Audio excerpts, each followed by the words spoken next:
प्रसाद तैयार कर कर आप जिस भाव से भगवान शंकर का आटा सेक कर या चूरमा बनाकर या मलिदा बनाकर जो भी आप बना रहे हैं उससे 3 हिस्से प्रसाद के इस 16 सोमवार के व्रत में भी होते हैं। कितने हिस्से होते हैं? 3 हिस्से। पशुपति व्रत में 16 सोमवार के व्रत में एक अंतर भारी है। पशुपति व्रत में 2 हिस्से मंदिर में रह जाते हैं, एक हिस्सा अपने साथ आता है और स्वयं को खाना पड़ता है। पर 16 सोमवार के व्रत में यह भाव है, एक हिस्सा भोलेनाथ का रहता है, दूसरा हिस्सा भक्तों के लिए, शिव भक्तों के लिए रहता है और तीसरा हिस्सा आपके लिए रहता है।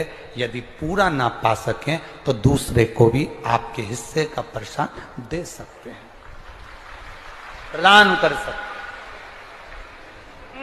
अब आ जाओ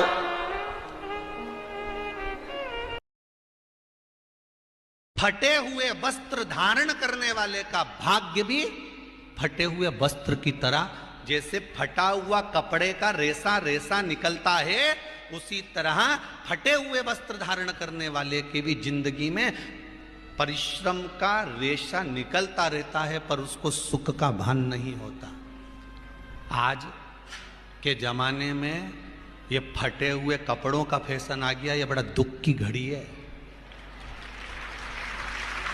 दामाद को ससुर के पैर नहीं छूने चाहिए। जब से महादेव ने शीश काटा है दक्ष का, तब से ये नियम चला है।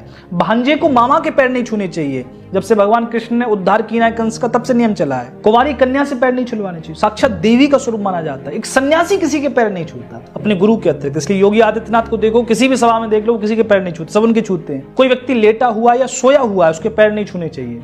केवल मरे हुए व्यक्ति के पैर छुए जाते हैं, बाकी लेटे हुए या सोए हुए व्यक्ति के हम पैर छूना वर्जित मानते हैं। मंदिर में अगर कोई व्यक्ति है तो मंदिर के भीतर किसी के पैर नहीं छूने चाहिए। अगर मंदिर में आप किसी के व्यक्ति के पैर छूते हैं तो इसमें जो साक्षात जो देव प्रतिमा है मंदिर में, उसका अपमान है, क्योंकि उस देव प्रतिमा से, उस ईश्वर की प्रतिमा से बढ़कर उस मंदिर में कुछ भी नहीं है और आप किसी इंसान के पैर छू रहे हैं। कोई अगर अशुद्ध स्थिति में, अशौच स्थिति में, उसके पैर नहीं छूने चाहिए। अगर कोई पूजा पाठ कर रहा है, कोई भजन कर रहा है, अपनी माला कर रहा है, कोई पाठ कर रहा है और तुम जाकर उसके चरणों को छू दो तो नहीं छूने चाहिए। वो पूजा पाठ कर ले, अपना नियम कर ले, उसके बाद आप उसके पैर छू सकते हो। तो ऐसे 9 लोग हैं जिनका पैर छूना या छुलवाना किसी भी स्थिति में वर्जित माना जाता है।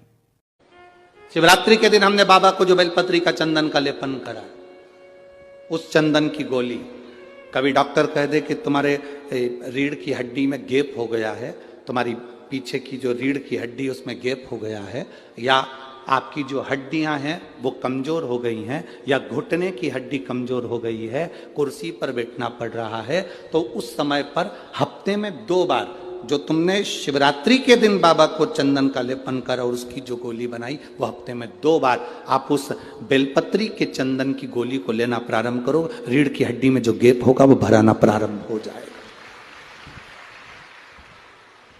शिव तत्व है। हमने गोली का क्यों बोला? हम बोल रहे थे कि चंदन को तुम बस ऐसे ही चाट लो, पर गोली इसलिए कि वो सूख जाएगी तो वो आपके काम में आराम से आ सकती है।